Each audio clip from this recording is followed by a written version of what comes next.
नमस्कार दोस्तों, आपके साथ हूँ रहमान सैफी और आप देख रहे हैं मेरे साथ साया न्यूज़। आज पहुँचा हूँ फहीमुद्दीन सैफी साहब के पास। आम आदमी पार्टी के कार्यकर्ता हैं। आज इन्हीं के कार्यालय में ये शूट कर रहा हूँ। खबर आज इस तरह से है कि मैं ये जानने आया हूँ, आखिर फहीमुद्दीन सैफी साहब ने पहले भाजपा के नेता भी रहे और भाजपा में अपनी एक अलग पहचान भी भाजपा छोड़कर आए हैं। आज आम आदमी पार्टी के कार्यकर्ता हैं। ये जानने आया हूँ कि किस तरह से आम आदमी पार्टी में आए और आखिर मुस्तफाबाद के 58 वार्ड उन्होंने क्यों चुना।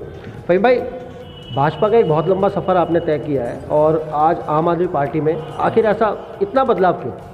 देखिए, भारतीय जनता पार्टी के अंदर तो मैं था और तकरीबन 9 साल में रहा। वहाँ मैंने अनेक पदों पे मैं रहा और निगम का चुनाव भी लड़ा 2017 में भाजपा के टिकट से। तो उसके बाद भी कहीं मन में संतुष्टि नहीं थी, क्योंकि जो दिल्ली में काम अरविंद केजरीवाल जी ने किया है, जैसा कि आप स्कूल्स देख सकते हैं, आप हॉस्पिटल्स देख सकते हैं, आप रोड देख सकते हैं, आप जो स्ट्रीट लाइट हैं और डार्कनेस पॉइंट सब ख़त्म कर दिए हैं। और बहुत सारी ऐसी फैसिलिटी हैं, जैसे फरिश्ते योजना लेकर आए, तो बहुत सारी मतलब इतनी योजनाएं हैं। बिजली का बिल एकदम 200 यूनिट तक मुफ्त कर दिया। जो जनता हित में जो योजना लेकर आए वो मुख्यमंत्री अरविंद केजरीवाल जी लेकर आए। तो उनकी कार्यशैली से प्रभावित होकर और पिछले कार्यकाल में जो कि 2 बार वो सीएम भी रहे थे तब तक, तो कोई किसी नेता पे कोई भ्रष्टाचार का कोई आरोप नहीं और बिल्कुल साफ सुथरी राजनीति करने वाले, तो इनसे मैं प्रभावित हुआ। और मेरे नेता माननीय दुर्गेश पाठक जी ने मुझे आम आदमी पार्टी की सदस्यता दिलाई।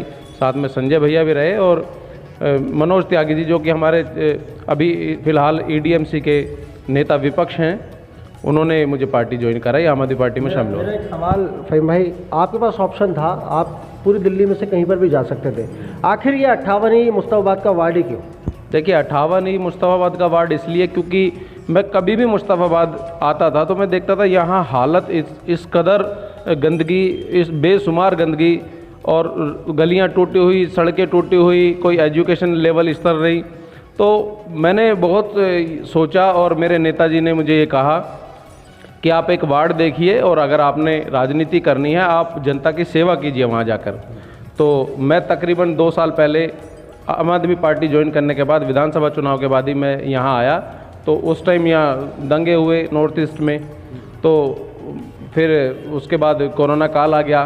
तो कोरोना काल में भी हमने लोगों की काफ़ी मदद की, राशन भी पहुँचाया कुछ लोगों को और कुछ लोगों को हमने ऑक्सीजन लेवल, जब दिक्कत आ रही थी ऑक्सीजन की, तो उस टाइम ऑक्सीजन सिलेंडर भी मुहैया कराए, जो कि क्षेत्रीय विधायक जी के साथ मिलकर। फिर क्षेत्रीय विधायक जी ने मुझे नॉर्थ ईस्ट लोकसभा की माइनॉरिटी विंग की जिम्मेदारी दी, जो कि क्षेत्रीय विधायक जी जो है हमारे हाजी यूनुस साहब, वो दिल्ली प्रदेश अध्यक्ष भी माइनॉरिटी विंग के, तो उन्होंने मुझे अपने साथ मेरी कार्यशैली को देखकर मुझे नॉर्थ ईस्ट लोकसभा का अध्यक्ष भी बनाया। जैसे 58 की मैंने बात की है फहीम भाई, देखिए देखने में आता है सबसे ज़्यादा इसी वार्ड को मैं ये समझता हूँ भ्रष्टाचार निगम की तरफ से यहाँ पर होता है जी। सबसे पहले बात करूँगा यहाँ का लेंटर माफिया, यानी कि भू माफिया। किस तरह का देख रहे हैं आप, और अगर आपको मौका मिला तो किस तरह से उसको सही करने का प्रयास करेंगे जिससे मुस्तफाबाद की जनता को कुछ तो फ़ायदा हो सके? देखिए रहमान साहब, हमारा मुद्दा सिर्फ लेंटर माफियाओं तक ही नहीं है। हमारा मुद्दा तो यहाँ पर लेंटर माफियाओं के साथ साथ सफाई व्यवस्था को भी है, जो कि इस निगम में, इस वार्ड के अंदर तकरीबन 185 कर्मचारी हैं, जो कि 58 के लिए अपॉइंट कर रहे हुए हैं। लेकिन 58 में 185 कर्मचारी की जगह 50 कर्मचारी, 30 कर्मचारी भी नहीं आते हैं। तो बहुत दिक्कत है साफ़ सफाई की व्यवस्था। अभी मैंने 3-4 दिन पहले वीडियो डाली थी। किसकी गलती मानते हो वो नहीं आ पाते वहाँ? देखिए, ये तो क्षेत्रीय काउंसलर की गलती है, निगम पार्षद की गलती है। अगर वो अपने प्रभाव में रखकर लोगों को या किस तरह से लेकर चलते हैं, क्योंकि लेकिन लोग बोल ही नहीं पाते उनके सामने। भाई देखिए, मैंने हमेशा सच्चाई की बात उठाई और सच्चाई की बात करता हूँ। मैं ये देखता हूँ जब मैं मुस्तफाबाद में एंट्री करता हूँ तो कांग्रेस पार्टी, क्योंकि कांग्रेस के यहाँ पे निगम पार्षद हैं, उनकी अपना एक नैतिक जिम्मेदारी है यहाँ की जनता के लिए, पूरे वार्ड के जितने भी जनता है उसके लिए, और साथ साथ ही निगम के उन कर्मचारियों के लिए भी। मैं देखता हूँ कि कांग्रेस पार्टी के कार्यकर्ताओं के जो पोस्टर जब लगने शुरू होते हैं तो मैं देखता हूँ जहाँ से मुस्तफाबाद का किनारा शुरू होता है और दूसरे छोर तक वो बैनर पोस्टर ख़त्म नहीं होते। क्या पोस्टरों पे ही राजनीति रह गई है, या जनता के बीच में सड़क बैकफुट पे आकर कोई राजनीति करने का उनका मुँह कोई मूड नहीं है, या करते ही नहीं है? जिस तरह से आपने एक वीडियो भी अभी 2 दिन पहले हमने सोशल मीडिया के माध्यम से देखी, आपने उसमें तमाम गंदगी कई जगहों पर दिखाई, उसको किस नज़र से देखते हैं? देखिए, पोस्टर होर्डिंग की बात तो ये है कि जब से मैं यहाँ 1.5 साल पहले मैंने कार्यालय का उद्घाटन किया था, तो 1.5 साल पहले जब मैं यहाँ पहुँचा तो लोगों को ये लगा कि ये फ़हीमुद्दीन सैफ़ी काफ़ी चर्चित है और सैफ़ी समाज में ही क्या पूरे सर्व समाज में चर्चित है और ये काफ़ी जाना पहचाना चेहरा है और भारतीय जनता पार्टी से आए हैं।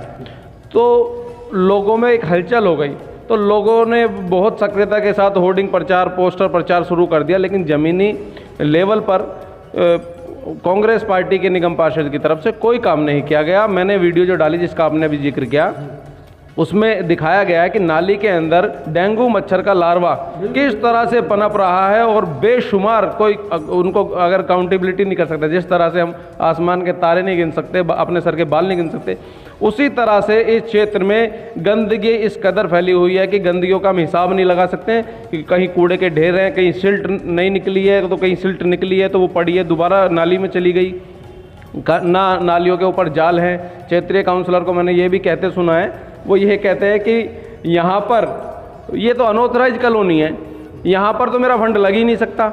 अरे भाई साहब, जब आपका फंड नहीं लग सकता तो आप चुनाव क्यों लड़ते हैं? अगर मुख्यमंत्री जी का फंड इसमें लग सकता है तो मुख्यमंत्री जी की पार्टी से काउंसलर लेकर आइए, हम माननीय विधायक जी का, माननीय मुख्यमंत्री जी का यहाँ फंड लगाएंगे, यहाँ गलियाँ नालियाँ बनवाएंगे और नालियों पे जाल बनवाएंगे, जिस तरह जाफराबाद सीलमपुर में नालियों के ऊपर जाल हैं। तो ये मेरा मेन मोटिव है कि मैं यहाँ गली गली में नालियों के ऊपर जाल लगवाऊँ, लेंटर माफियाओं से मुक्ति दिलाऊँ और एक लाइब्रेरी बनवाऊँ जो कि 20 नंबर गली के अंदर स्कूल के सामने खाली प्लॉट पड़ा है एमसीडी का, जिसमें पहले छोटा स्कूल चलता था, तो उस स्कूल वाली जगह में मैं लाइब्रेरी बनवाऊँ इस क्षेत्र की जनता के लिए।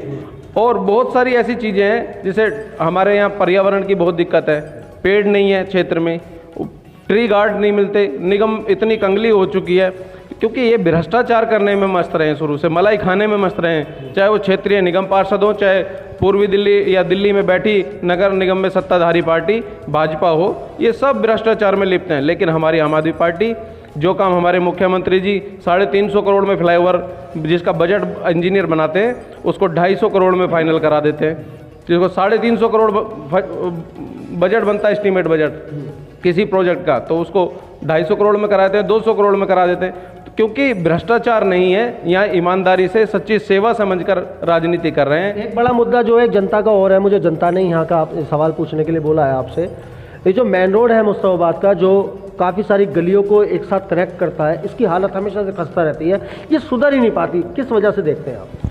देखिए, सब मैंने बताया ना आपको, सबसे पहला तो भ्रष्टाचार है, क्योंकि यहाँ अगर एमसीडी की रोड है ये वाली यहाँ से आप जब मुस्तफाबाद में एंट्री करेंगे अग्रवाल से लेकर ये शिव विहार तिराहे तक ये एमसीडी की रोड है, जिसमें कि कंक्रीट बिल्कुल घटिया क्वालिटी का मटेरियल लगाया जाता है, जबकि इस पर लाखों गाड़ियाँ डेली गुजरती हैं। फिर रोड बहुत छोटी है, इसको चौड़ी भी कराएंगे एमसीडी में आने के बाद और इसको डिवाइडर भी लगवाएंगे इस पर, तो यहाँ इस क्षेत्र को जाम मुक्त भी करना हमारी एक प्राथमिकता रहेगी। तो कहीं ना कहीं ये देखने को मिल रहा है फ़हीम भाई की बातों से, शायद आम जनता को संतुष्टि हो चुके 58A की, कि कहीं ना कहीं कुछ ना कुछ कार्य तो अगर फ़हीमुद्दीन भाई को मौका मिलता है तो शायद होंगे। मेरा आखिरी सवाल है, आज 58A की जनता आपको देख रही है, आप किस तरह का संदेश उनको देना चाहेंगे? आने वाले जो कार्य, अगर आप आते हो पार्टी की तरफ से, आपको मौका मिलता है, तो किस तरह की सुविधाएं आप दें? क्या खाली वादे रह जाएंगे? उसकी भी संतुष्टि हमारी जनता को। देखिए, मैं बड़ी जिम्मेदारी के साथ सभी क्षेत्रवासियों को कहना चाहता हूं कि इस बार नगर निगम चुनाव में आप अरविंद केजरीवाल जी के हाथ मजबूत कीजिए, आम आदमी पार्टी के प्रत्याशी को भारी मतों से जिताएं, चाहे वो प्रत्याशी कोई भी हो, चाहे मैं हूं, चाहे कोई दूसरा मेरा साथी भाई हो, क्योंकि ये सिर्फ एक व्यक्ति की, एक चेहरे की बात नहीं है, ये एक इस क्षेत्र के भविष्य की बात है, फ्यूचर की बात है। आप अच्छी पार्टी, ईमानदार पार्टी को जिताएंगे तो उसकी वो नेक नियत के साथ काम करेगा और आने वाले समय में जो काम निगम पार्षद ने, एक निगम पार्षद नहीं कर पाते, उस काम को वो एक मुख्यमंत्री लेवल पे भी अपने मिनिस्टर से फंड लगवा सकते हैं, मुख्यमंत्री से फंड लगवा सकते हैं, अपने विधायक जी से फंड लगवा सकते हैं, जैसे कि मैंने पहले भी कहा है। तो क्षेत्र के विकास के लिए आप आम आदमी को चुने, आम आदमी पार्टी के निगम प्रत्याशी को चुने और उसको भारी मतों से विजयी बनाए, ताकि कल को वो आपके सुख दुख में भी खड़ा रहे और आपके क्षेत्र के मुस्तकबिल के लिए वो बेहतर से बेहतर काम कर सके। तो दोस्तों ये हमारे साथ फहीमुद्दीन सैफी साहब थे, जिन्होंने पूरी जानकारी बताई कि आम आदमी पार्टी के किस तरह के प्लान है मुस्तफाबाद 58 की जनता के लिए। तो दोस्तों अगले मुद्दे के साथ इसी बात को कहीं ना कहीं आगे बढ़ाते हुए दोबारा मुलाकात होगी। जय हिंद, जय भारत, जय संविधान।